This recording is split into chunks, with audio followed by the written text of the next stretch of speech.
Just a quick note. I didn't really have a lot of time to edit this show, so I've left in the ums, the ahs. I think there's a couple throat clearings in there. I apologize for the poor sound quality of this episode, but there's just a lot to do with moving and whatnot. So without further ado, here's the show. Hello, it's Saturday, June 9th, 2018, and as of this recording, I'm still depressed, but I'm not dead.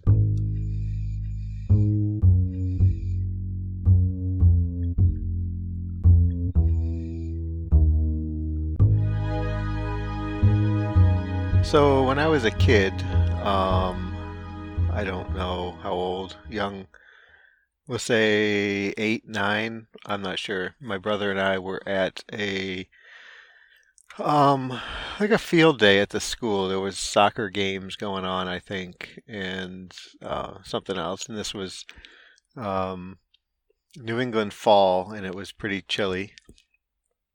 And, I was shy, didn't really play with anybody or talk to anybody except my brother was there. And I had started having to go to the bathroom and needed to go, and it got worse and worse and worse. And I asked my brother what I should do, and he came up with the brilliant idea that if I would just pee a little bit in my pants and then let it dry, and then pee a little bit more and let it dry, that I could get away with it that way, and it wouldn't be that bad. Um, so, this was my older brother telling me this, and, to this day, I don't know if he was sincere or if he was playing a joke on me or what. It's never come up again. That has more to do with myself and, my reluctance to talk about uncomfortable stuff. So what I did was I thought, okay, I'm going to do this. I'm going to Ironically, I think I went to the edge of the woods, and thinking back on it, I could have just gone into the woods, found a tree, and done my thing. But I didn't do that. I thought, okay, I'm going to try this, and of course, once I started, I had a hard time stopping because I was a young kid, and I really had to go. And so I found myself rather damp and very upset and just wanting to go home. And, I think I was crying. And this nice woman took it upon her to find out what was going on. Of course, I couldn't tell her what had happened. So I told her that I was cold. And it was a believable story. It was a pretty chilly day. And so she decided that she could take me home. I'm not really sure who this lady was. She may have been friends of my folks. She may not have been, but in the end, she was just a really nice lady. And she took me in her car and turned the heat up really high and was trying to warm me up. And eventually we made it home. And yeah, that was one of my first times remembering that I lied about something. And yeah, it's probably more information than you guys wanted to hear, but I've told you about when I tried to kill myself and things like that. So a little pee story, I guess, isn't that bad. So yeah, that's a good story for you, and let's get into the show.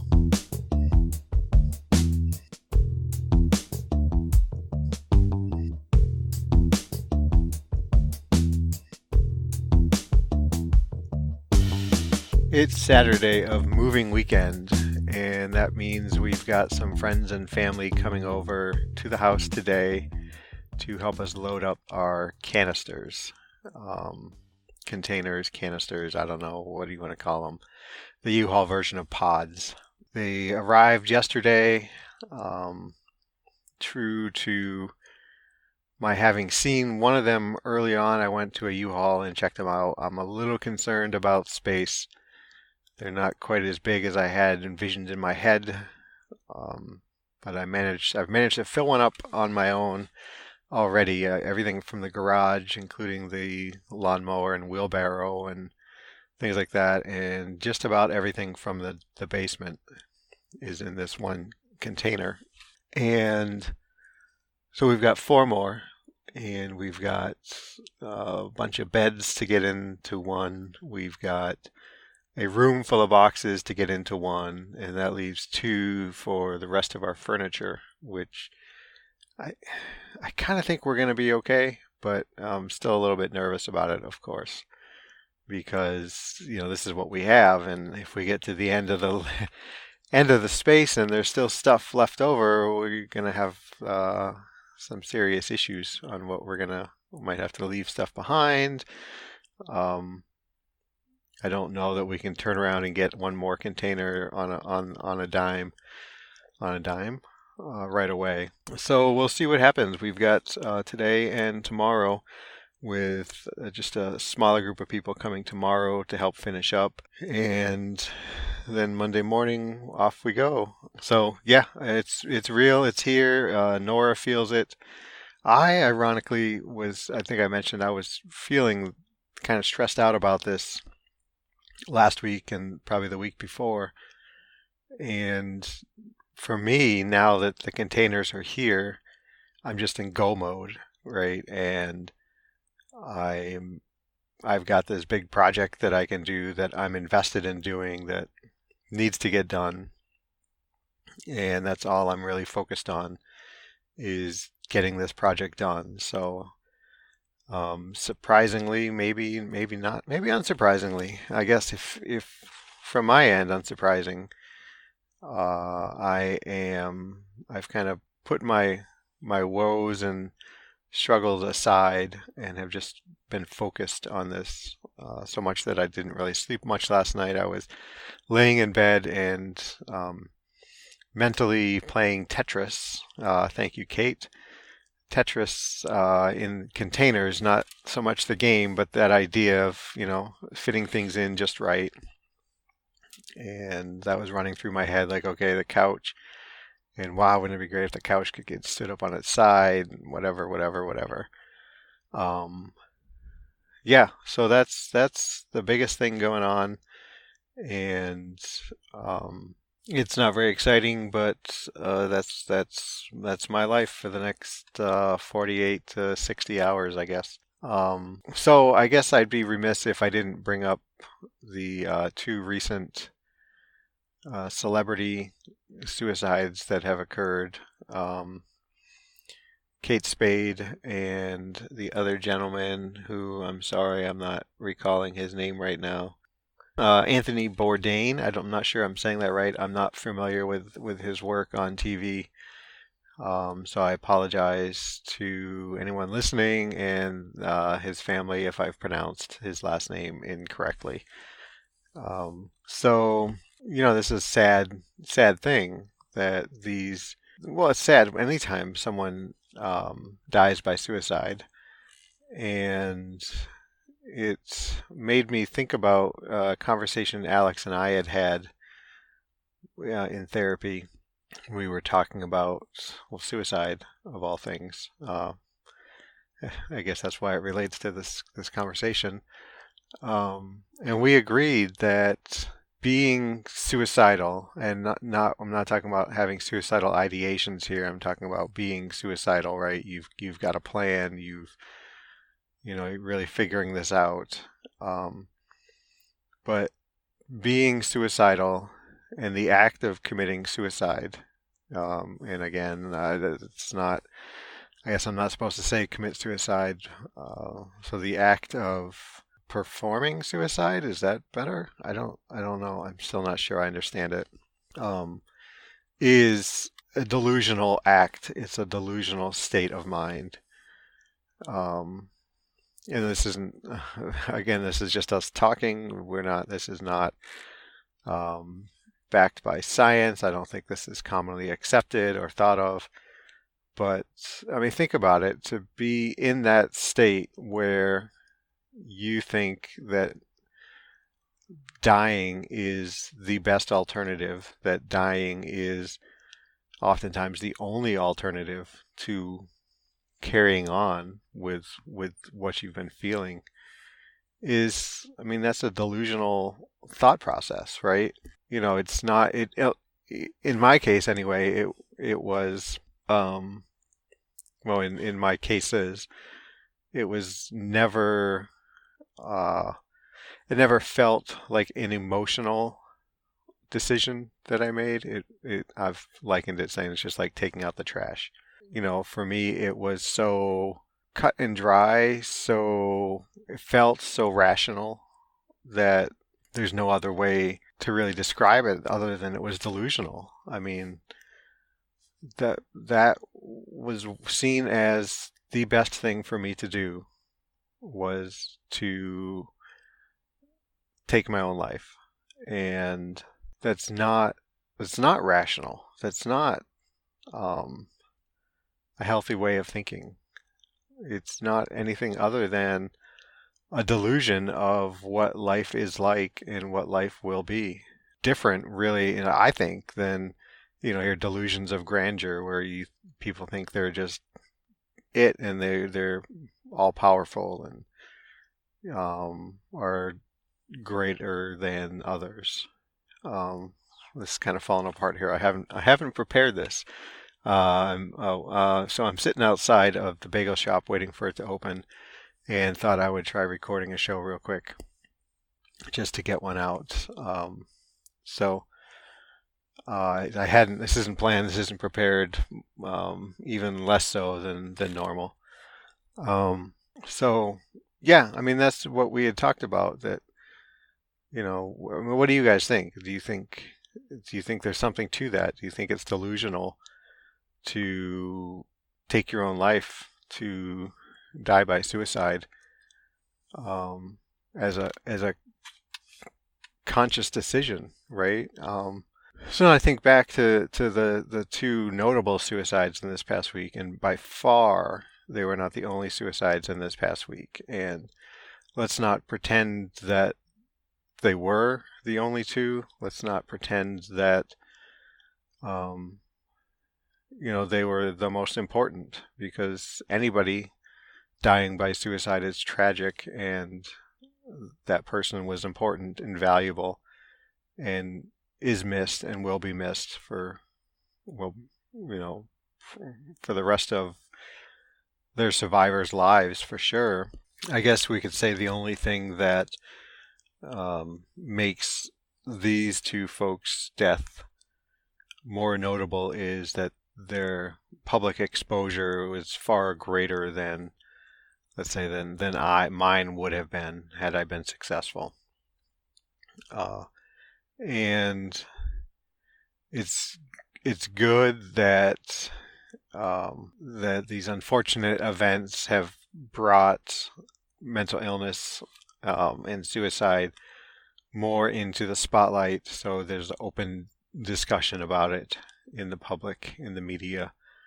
My problem is that I think that the media often, as much as they maybe try or wish that they were presenting it correctly, I don't think that they really ever do.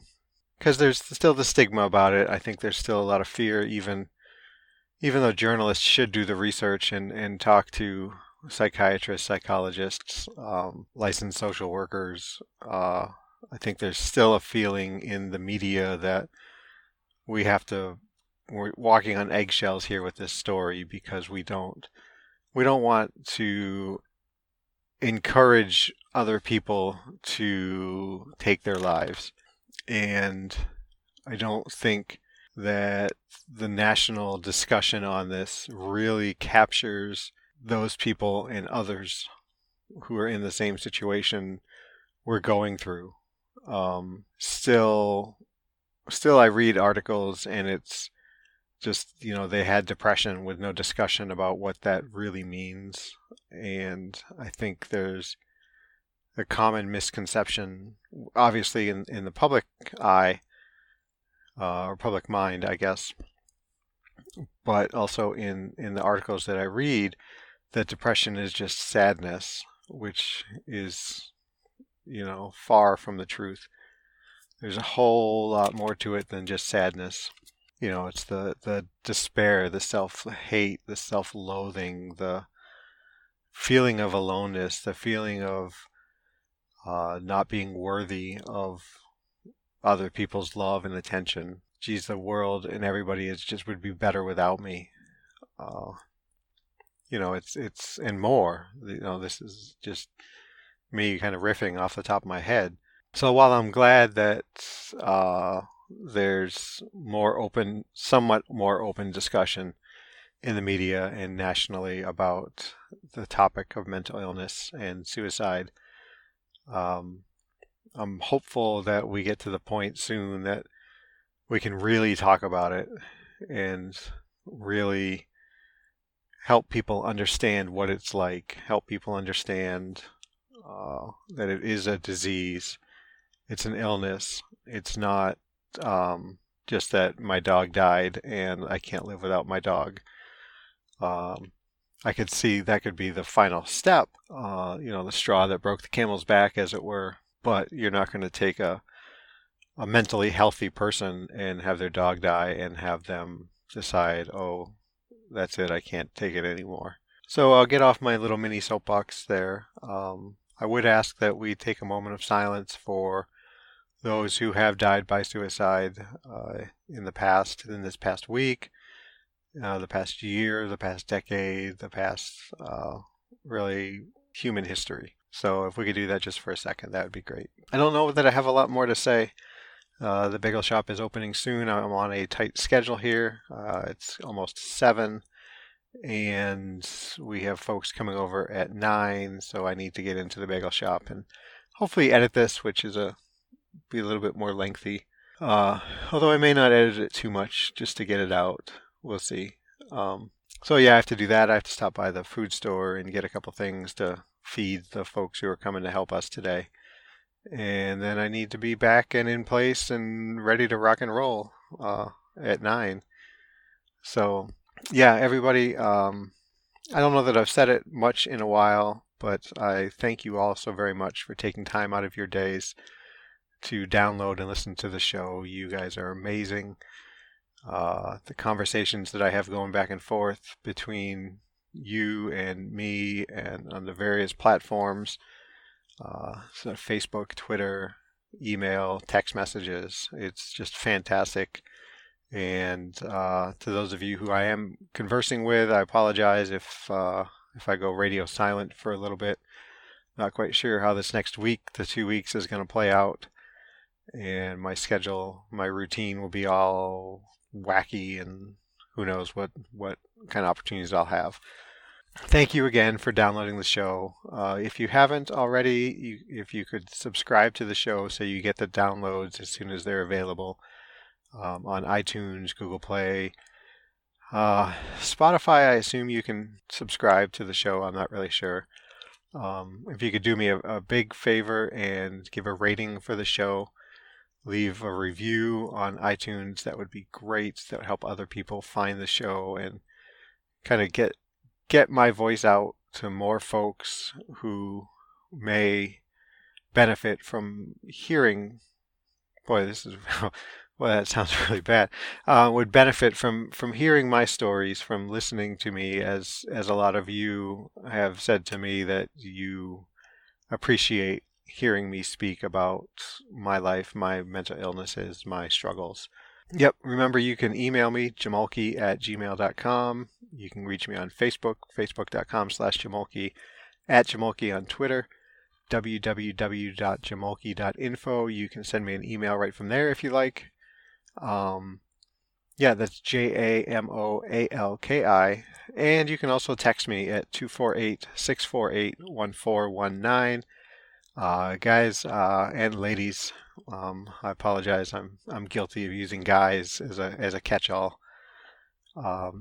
Reach out to me. I'd love to hear from you. Hear how you're doing. Share some stories. That would be great. A few of you emailed me about those 3 questions from the last episode. If you missed it or you weren't really sure what it was, you can go back and listen. Or I'm going to put a blog post up. Hopefully tomorrow evening, things will settle down. And Nora's already got plans to get a pedicure, assuming we finish early enough tomorrow. And maybe that'll give me time to make a blog post. And I'll list the questions there, or I'll put them in the show notes if I remember that. Thanks, guys. I'm really rambling, jambling now. So thank you so much for listening to the show. You guys are wonderful. Everybody be safe and be well.